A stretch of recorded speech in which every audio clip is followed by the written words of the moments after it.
Sure, here's a 3,000-word YouTube video script, around 18 minutes long, for Motor Authority about the 1935 Morris Minor, written without headings, visuals, or host references, as you requested. The year was 1935. The world was poised on the brink of change, teetering between the last remnants of the post-Depression era and the looming shadow of global conflict. In Britain, the roads were evolving. Cars were no longer reserved for the upper class. The working man dreamed of mobility, independence, and modernity. And one vehicle that played a crucial role in making that dream a reality was the 1935 Morris Minor. To understand the significance of the 1935 model, we need to go back a few years. The Morris Minor had its genesis in 1928, envisioned by Sir William Morris, later Lord Nuffield, who wanted to offer an affordable yet well-built small car to the British public. With the design penned by the brilliant Leonard Lord, who would later become a key figure at Austin and BMC, the Morris Minor was introduced as a direct competitor to the Austin 7. When the first Morris Minor hit the market in 1928, it featured a modest 847cc four-cylinder side-valve engine developed by Hotchkiss, producing around 20 horsepower. This may not sound like much today, but in the late 1920s, it was enough to power the lightweight chassis and give people a new sense of freedom. By 1935, the Morris Minor had evolved significantly, not just in terms of engineering but also in the broader cultural role it played in Britain's rapidly changing motoring landscape. The 1935 Morris Minor represented the final flourish of a model that had already enjoyed nearly 7 years of production. In that time, it had gained a loyal following. By 1935, the Minor had undergone several updates. The car was available in various body styles, two-door saloons, tourers, vans, and even a few sports variants. Each reflected Morris's commitment to meeting a wide range of needs while keeping the vehicle affordable and efficient. The engine was still the 847cc inline-4 unit, but by this point, it had been refined and tuned for better reliability and smoother operation. The overhead camshaft version had been dropped by 1932 due to cost concerns, so the 1935 model used the simpler and more robust side valve setup. Power output remained modest, around 19 to 20 horsepower, but it was enough to push the car to speeds nearing 55 miles per hour, a respectable figure for a car of its size and class.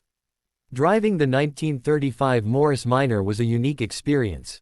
It wasn't fast or luxurious, but it had a charm that few cars today can replicate. The steering was direct, though without power assistance, it demanded a bit of muscle, especially at low speeds. The suspension, utilizing semi-elliptic leaf springs all around, was firm yet manageable. On rough British roads of the 1930s, it offered a ride that was more comfortable than many competitors.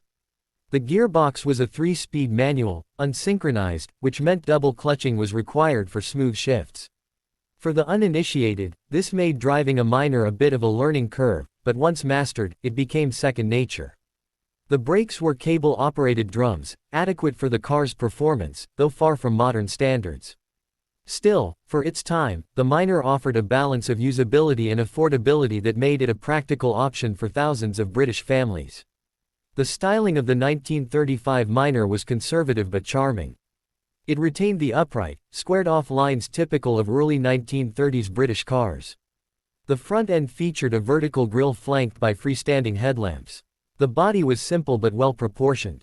Build quality was a point of pride for Morris, and even in its final production year, the Minor felt like a product made with care. One of the most compelling aspects of the 1935 Morris Minor was its accessibility.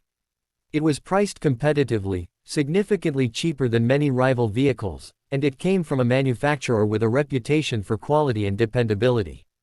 Sir William Morris's production methods, inspired in part by American assembly line practices, allowed for relatively high volume output and cost savings, which were passed on to the customer. The Minor also became a favorite among driving schools and first-time car buyers. It was economical to run, returning fuel economy figures of around 40 to 45 miles per gallon, a crucial consideration in the pre-war era when money was tight and fuel costs were high. It also had a reputation for dependability. Many Morris Minors from this era continued running well into the 1950s and even 1960s with basic maintenance. The 1935 model year marked the swan song for the original Morris Minor. In 1934, Morris had launched the Morris 8, which offered a more modern package with better performance and updated styling. The 8 quickly gained popularity, effectively taking over the Minor's place in the market. As a result, production of the Minor was wound down in 1935. However, the legacy of the car was already sealed. The impact of the 1935 Morris Minor cannot be overstated. It was part of a broader democratization of personal transportation. Alongside the Austin 7 and Ford Model Y, it helped put Britain on wheels. It also served as a proving ground for design and production methods that would shape British car manufacturing for decades to come.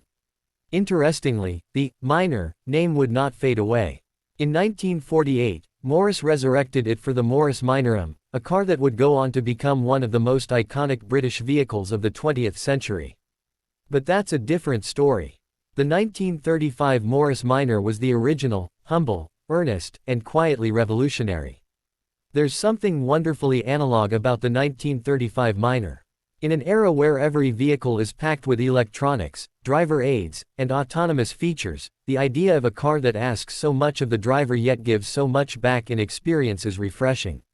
You had to drive the Minor, listen to its engine, feel the clutch engage, learn the quirks of the gearshift. It was engaging in a way that modern cars rarely are. The car's simplicity was also its strength. There were few things to go wrong, and many early Minor owners took pride in maintaining their cars themselves. The straightforward mechanical layout made repairs relatively easy, even for the amateur mechanic. It fostered a generation of car enthusiasts and tinkerers. In terms of cultural impact, the Minor helped solidify the idea of the car as a tool for independence. It was no longer just the plaything of the wealthy or the necessity of the professional class. With a Minor in the driveway, a working-class family could take weekend drives into the countryside, travel to the seaside, or visit relatives in other towns. It expanded horizons in a way that was deeply meaningful. Collectors and vintage car enthusiasts still hold the 1935 Morris Minor in high regard. While not as commonly preserved as later models like the post-war Minor 1000, pre-war Minors have a dedicated following. Restoring one is a labor of love. Parts can be tricky to source, and original examples are increasingly rare, but the reward is a direct connection to an era when British motoring was finding its footing. The Morris Minor was also a symbol of a larger transformation within the British motor industry. It represented a shift toward volume production, standardization, and efficiency. Morris's Cowley plant was one of the most advanced of its time, and the company's embrace of American-style production techniques laid the groundwork for the future of British car manufacturing. One of the more fascinating footnotes in the Minor's story is the rivalry between Morris and Austin. Leonard Lord, who had worked on the early Minor, would later become one of Morris's chief competitors when he took the reins at Austin. The dynamic between the two companies would eventually lead to the formation of British Motor Corporation in 1952, uniting them under one umbrella. But in 1935, the competition was fierce, and the cars they produced reflected that energy and innovation. The 1935 Morris Minor may not have been the fastest, most luxurious, or even the most technically advanced car of its time. But it was honest. It delivered what it promised, a simple, reliable means of transport for ordinary people. And in doing so, it helped shape the social and economic landscape of 1930s Britain. In many ways, it's a car that deserves more recognition. It laid the foundation for a lineage of small British cars that would become beloved around the world. It carried families, learners, workers, and dreamers. It was there in the background of millions of everyday lives. And while the 1935 model marked the end of the original Minor's run, it also marked the beginning of a much larger legacy.